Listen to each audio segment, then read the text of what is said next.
Di sebuah desa yang jauh dari hiruk-pikuk kota, ada sebuah legenda yang tak pernah benar-benar mati.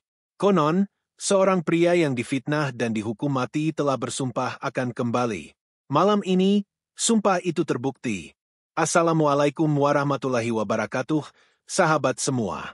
Sebelum kita lanjut ke kisah penuh ketegangan ini, jangan lupa untuk subscribe channel ini agar tidak ketinggalan cerita-cerita menarik lainnya. Semoga kita selalu dalam lindungan Allah. Malam itu, angin bertiup kencang di desa Sukajaya. Pohon-pohon tua yang menjulang tinggi bergoyang seakan berbisik di antara dedaunan. Langit malam kelam, hanya diterangi bulan purnama yang tertutup awan tipis. Hawa dingin menyelimuti seluruh desa, membuat penduduk lebih memilih berdiam di dalam rumah mereka. Di beberapa sudut, lampu minyak berkedip-kedip, memberikan cahaya redup yang tidak cukup untuk mengusir kegelapan. Jalan setapak yang menuju hutan semakin sunyi, hanya sesekali terdengar suara burung malam yang memecah keheningan. Malam itu tampak biasa bagi sebagian orang, tetapi bagi mereka yang mengetahui sejarah desa ini, purnama bukanlah pertanda baik. Di balik jendela rumah-rumah tua yang berdiri sejak zaman leluhur, banyak mata yang waspada. Warga desa sudah terbiasa dengan cerita turun-temurun bahwa ada sesuatu yang berkeliaran saat bulan purnama. Bukan sekadar mitos, karena setiap kali purnama tiba, selalu ada yang menghilang atau ditemukan tak bernyawa keesokan harinya. Namun, malam itu ada seseorang yang baru kembali ke desa setelah bertahun-tahun pergi. Arka, seorang pemuda yang meninggalkan desanya sejak kecil, kini menapakkan kembali kakinya di tanah kelahirannya. Ia tidak mengetahui betapa mencekamnya malam-malam di desa ini. Ia berjalan santai di jalan setapak, menghirup udara dingin yang begitu asing namun juga familiar di waktu yang bersamaan. "Kau tak takut pulang larut malam, Arka?" Suara berat dan bergetar itu menyadarkan Arka dari lamunannya. Ia menoleh dan melihat seorang lelaki tua dengan jubah lusuh duduk di bangku kayu di depan rumahnya. Pak Merta, satu-satunya tetua desa yang masih hidup dari generasi lama, menatapnya dengan mata yang penuh kehati-hatian. Arka tersenyum tipis, merasa tidak ada yang perlu dikhawatirkan. "Takut? Aku lebih takut kehilangan kampung halamanku," jawabnya ringan. Pak Merta menggeleng pelan. "Kau sudah lama pergi, Nak? Kau tidak tahu apa yang terjadi di sini." Arka mengerutkan kening, merasa penasaran. "Maksud Pak Merta?" Lelaki tua itu hanya menghela napas panjang, lalu berbisik pelan, hampir tidak terdengar. "Bulan purnama membawa sesuatu yang telah lama terkubur." Arka tidak langsung menangkap maksudnya. Ia menganggap itu hanya cerita lama yang diceritakan orang tua untuk menakuti anak-anak.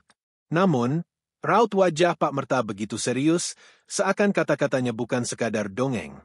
Sebelum Arka sempat bertanya lebih jauh, tiba-tiba terdengar suara jeritan panjang dari ujung desa.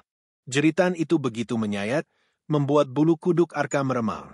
Ia langsung menoleh ke arah suara itu datang. Jantungnya berdegup kencang, dan tanpa berpikir panjang, ia berlari menuju sumber suara. Pak Merta memanggilnya, tetapi Arka sudah terlalu jauh. Langkah kakinya membelah kesunyian malam, melewati rumah-rumah yang tertutup rapat, seolah para penghuninya tidak ingin tahu apa yang terjadi di luar. Ia bisa merasakan hawa dingin semakin menusuk tulangnya, tetapi rasa penasaran dan kecemasan membuatnya terus maju. Sesampainya di gang sempit di dekat hutan, Arka melihat beberapa warga berkumpul dengan wajah pucat dan ketakutan. Di tengah mereka, tergeletak seorang lelaki tua dengan tubuh kaku dan wajah penuh ketakutan. Matanya membelalak, mulutnya terbuka lebar seakan ingin menjerit tetapi tak ada suara yang keluar. Tubuhnya membiru seolah kehilangan semua panasnya. Arka menelan ludah, perasaannya tidak enak. Ia menoleh ke arah warga yang masih terpaku di tempat mereka. "Apa yang terjadi?" tanyanya, namun tak seorang pun menjawab. Mereka hanya saling berpandangan, seakan pertanyaan itu terlalu sulit dijawab.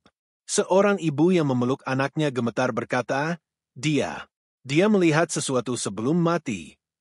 Kabar kematian itu dengan cepat menyebar ke seluruh desa.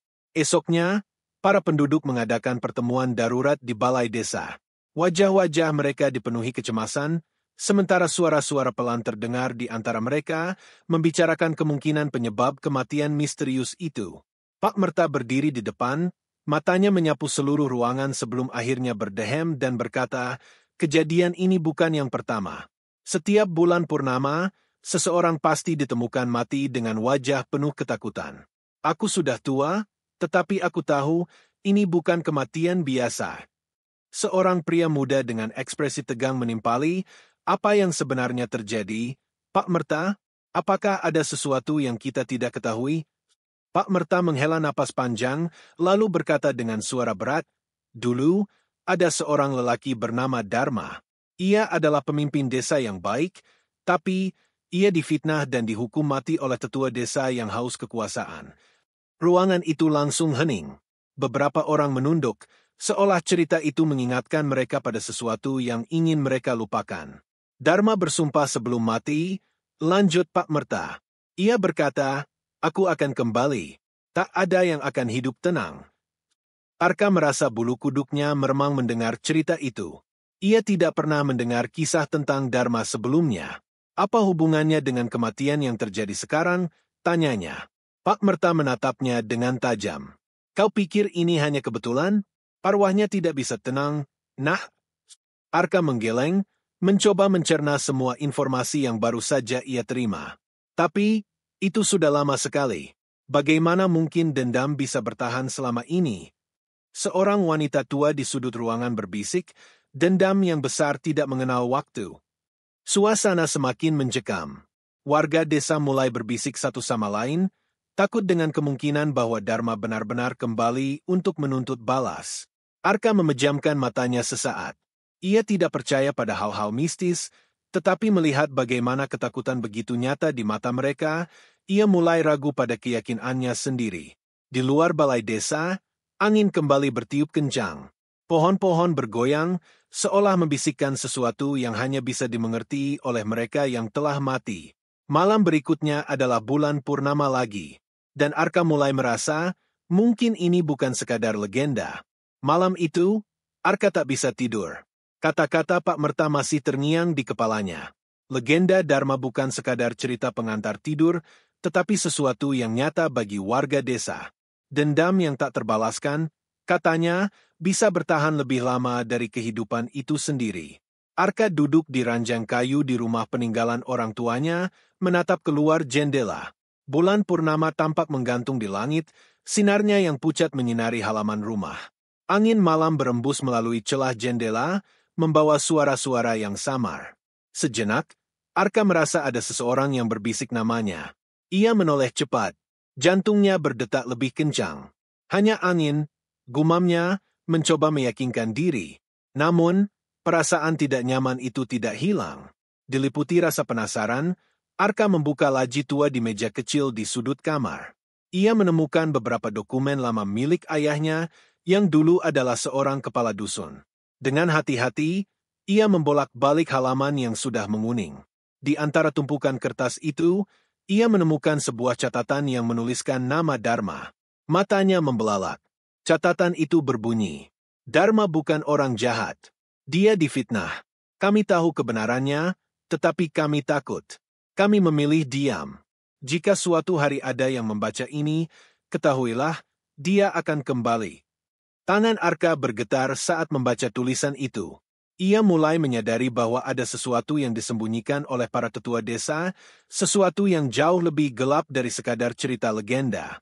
Keesokan harinya, Arka memutuskan untuk bertanya lebih lanjut kepada Pak Merta.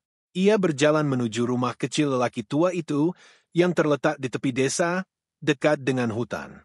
Rumah itu tampak sunyi ketika Arka mengetuk pintunya. "Pak Merta," panggilnya. Tidak ada jawaban. Arka mengintip melalui celah jendela, tetapi ruangan di dalam tampak kosong. Dengan sedikit ragu, ia mendorong pintu yang ternyata tidak terkunci. Di dalam, rumah itu tampak berantakan. Kertas-kertas berserakan di lantai, meja terbalik, dan ada tanda-tanda perlawanan. Jantung Arka berdetak lebih cepat. "Pak Merta," panggilnya lagi, kali ini dengan nada lebih cemas. Ia melangkah masuk, matanya menyapu seluruh ruangan. Di sudut kamar, ia melihat sesuatu yang membuatnya menahan napas. Ada jejak kaki berlumpur mengarah ke jendela yang terbuka. Seseorang, atau sesuatu, telah berada di sini sebelum dia datang. Tiba-tiba, Terdengar suara erangan lemah dari balik rak buku. Arka segera berlari ke sana dan menemukan Pak Merta tergeletak di lantai, tubuhnya lemah dan wajahnya pucat. Pak Merta, apa yang terjadi? Arka segera membantu lelaki tua itu duduk bersandar pada dinding. Dengan suara lemah, Pak Merta berbisik, dia sudah bangkit. Dharma sudah bangkit. Arka merasakan tubuhnya menegang. Apa maksud Pak Merta? Tanyanya, mencoba tetap tenang meskipun rasa takut mulai merayap dalam dirinya. Pak Merta berusaha mengatur napasnya. Aku mendengar suara langkah di luar rumah tadi malam. Aku pikir hanya binatang liar, tetapi kemudian aku mendengar suara seseorang memanggil namaku dengan suara yang tidak asing. Suara Dharma. Arka menelan ludah. Itu pasti hanya pikiran Pak Merta saja. Mungkin suara angin. Tetapi Pak Merta menggeleng lemah. Tidak, nak. Aku melihatnya. Jantung Arka hampir berhenti berdetak. Melihat, siapa? Dharma, bisik Pak Merta dengan mata yang tampak kosong. Dia berdiri di luar jendela rumahku. Matanya merah menyala. Tubuhnya membusuk, tetapi aku bisa mengenali wajahnya. Dia menatapku, seolah menungguku untuk berbicara. Aku mencoba membaca doa, tetapi rasanya tubuhku membeku. Aku tidak bisa bergerak, tidak bisa berbicara. Aku hanya bisa menatapnya sampai semuanya menjadi gelap. Arka menggeleng, sulit mempercayai cerita itu. Namun, kondisi Pak Merta yang lemah dan wajahnya yang ketakutan membuatnya sulit mengabaikan apa yang baru saja diceritakan. Jika ini benar, berarti legenda yang ia sangka hanya dongeng, kini menjadi kenyataan yang mengerikan. Arka tahu ia tidak bisa tinggal diam.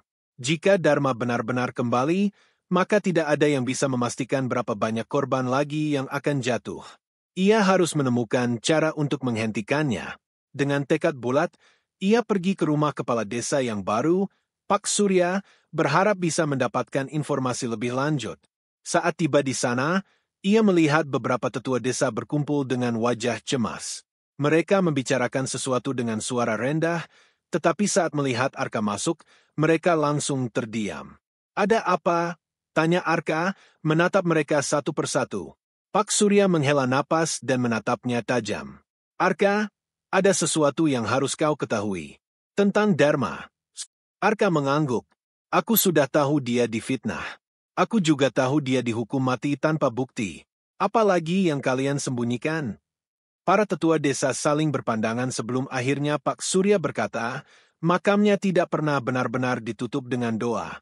Itu sebabnya rohnya tidak bisa tenang. Arka mengepalkan tangannya. Jadi, ini salah kalian. Kalian membiarkan dia mati dengan cara yang tidak adil, dan sekarang kalian takut menghadapi akibatnya. Pak Surya terdiam, tetapi ada rasa bersalah yang jelas terlihat di wajahnya. Kami harus segera melakukan sesuatu sebelum semuanya terlambat.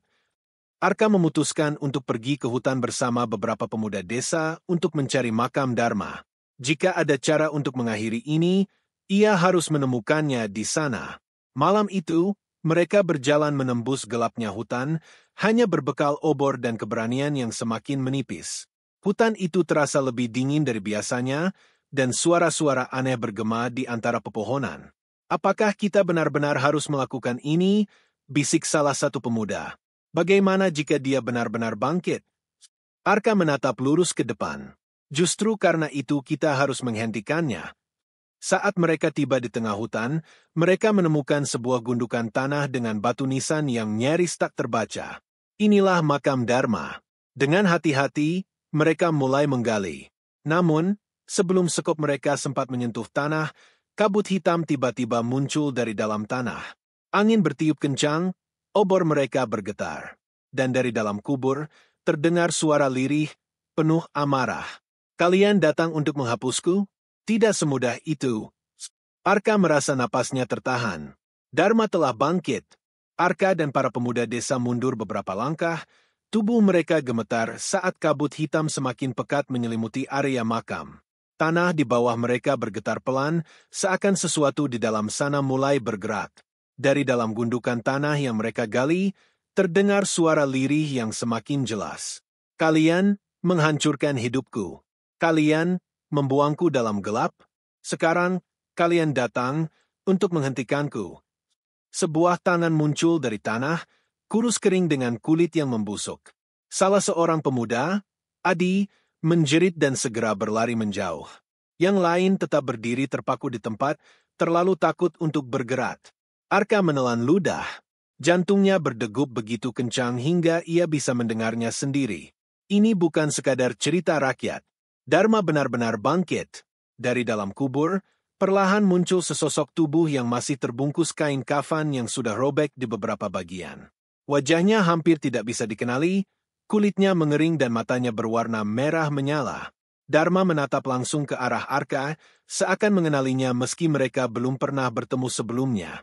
Kalian, anak-anak dari para pengkhianat, suaranya terdengar serak, penuh kebencian. Arka akhirnya menemukan suaranya. Kami tidak tahu apa yang terjadi. Kami tidak ada hubungannya dengan kematianmu. Dharma menyeringai, memperlihatkan gigi-giginya yang menghitam. Tapi darah mereka mengalir di tubuh kalian. Dan aku akan membuat kalian merasakan apa yang aku rasakan. Dengan satu gerakan cepat, Dharma melompat dari kuburnya, tubuhnya melayang tanpa menyentuh tanah. Angin dingin berembus lebih kencang, dan pohon-pohon di sekitar mereka berderak seolah ingin tumbang. Arka dan teman-temannya terhempas ke belakang, merasakan tekanan luar biasa menghantam tubuh mereka. Arka mencoba bangkit, tetapi lututnya terasa lemas. Apa yang harus kita lakukan? Tanyanya pada Dika, salah satu pemuda desa yang berdiri di sampingnya. Dika menelan ludah, wajahnya pucat. Kita harus lari. Namun, sebelum mereka bisa bergerak, Dharma mengangkat satu tangannya, dan tubuh mereka semua seakan terkunci di tempat. Tidak ada yang bisa bergerak. Nafas Arka memburu. Ia bisa merasakan energi yang luar biasa kuat menekan tubuhnya. Kalian pikir bisa lari dariku? Suara Dharma bergema di udara. Aku sudah menunggu puluhan tahun. Aku tidak akan membiarkan kalian pergi dengan mudah. Arka berusaha berpikir cepat. Jika Dharma benar-benar arwah yang tidak tenang, maka satu-satunya cara untuk menghentikannya adalah dengan mengembalikan ketenangan jiwanya. Tapi bagaimana caranya? Sementara itu, Dharma mengangkat tangannya lebih tinggi, dan perlahan, tubuh salah satu pemuda, Adi, terangkat dari tanah. Adi menjerit, tubuhnya melayang di udara, tangannya mencakar-cakar udara seolah mencoba melepaskan diri dari cengkeraman tak terlihat. Jangan, teriak Arka. Jangan sakiti dia. Dharma menatapnya tajam. Kenapa tidak? Bukankah ini yang mereka lakukan padaku? Menghukum seseorang yang tak bersalah? Arka tersentak. Ia bisa merasakan kepedihan dalam suara Dharma. Dendamnya begitu besar, tetapi juga menyimpan luka yang dalam. Arka harus berpikir cepat. Ia mencoba mengingat semua yang ia dengar tentang Dharma, bagaimana ia dihukum tanpa alasan yang jelas, bagaimana ia mati tanpa mendapat keadilan. Jika ada cara untuk menghentikannya, itu bukan dengan melawan, melainkan dengan membebaskannya dari dendamnya. Dengan suara lantang, Arka berkata, Dharma, dengarkan aku. Kami tahu kau tidak bersalah. Kami tahu kau difitnah. Tapi membalas dendam tidak akan membuat rasa sakitmu hilang. Dharma menoleh perlahan ke arah Arka, matanya menyala lebih terang. Kau pikir aku peduli? Aku sudah mati. Tidak ada yang bisa mengubah masa lalu. Arka menarik napas dalam, mencoba menenangkan dirinya sendiri. Tapi kau masih bisa memilih untuk beristirahat dengan tenang. Kau sudah cukup lama menderita. Jangan biarkan mereka yang telah mencelakaimu menang dengan membuatmu menjadi monster. Sejenak, Dharma terlihat ragu. Cahaya merah di matanya sedikit meredup. Tapi kemudian, ia menggeleng cepat, suaranya kembali penuh amarah. Tidak. Aku tidak akan membiarkan mereka lolos begitu saja. Aku ingin mereka merasakan apa yang aku rasakan. Arka menutup matanya sejenak, lalu perlahan berlutut. Ia menundukkan kepala, tangannya menggenggam tanah. Dengan suara bergetar, ia mulai melantunkan doa. Allahumma sholli, ala Sayyidina Muhammad wa, ala ali Sayyidina Muhammad. Suasana di sekitar mereka perlahan berubah. Angin yang sebelumnya kencang mulai mereda. Langit yang gelap sedikit demi sedikit mulai menampakkan cahaya rembulan yang lebih terang. Dharma mundur selangkah, wajahnya seakan kesakitan. Berhenti. Arka tidak berhenti. Ia terus melantunkan doa, dan teman-temannya yang lain mengikuti. Mereka menutup mata, berusaha mengumpulkan keberanian di tengah ketakutan yang melumpuhkan. Dharma menggeliat, tubuhnya bergetar hebat. Tidak, aku tidak ingin pergi. Aku belum selesai. Arka membuka matanya, menatap Dharma dengan penuh keyakinan. Kau sudah selesai, Dharma. Tidak ada lagi yang bisa kau lakukan di dunia ini. Mereka yang telah mencelakaimu mungkin sudah mati, tetapi kami ada di sini untuk mengakui kesalahan mereka. Kami memohon maaf atas dosa leluhur kami. Sebuah suara bergema di udara, seperti isak tangis yang tertahan selama puluhan tahun. Dharma menatap tangannya sendiri, melihat tubuhnya yang perlahan mulai berubah menjadi butiran debu. Aku lelah, suaranya semakin lemah. Apakah aku bisa beristirahat? Arka mengangguk, air mata tanpa sadar mengalir di pipinya. Ya, Dharma, kau bisa beristirahat. Dharma tersenyum tipis, untuk pertama kalinya sejak ia bangkit. Cahaya merah di matanya padam, dan dalam sekejap, tubuhnya menghilang menjadi kabut tipis yang tertiup angin. Hutan kembali sunyi. Angin berhenti berembus, dan udara malam terasa lebih hangat daripada sebelumnya.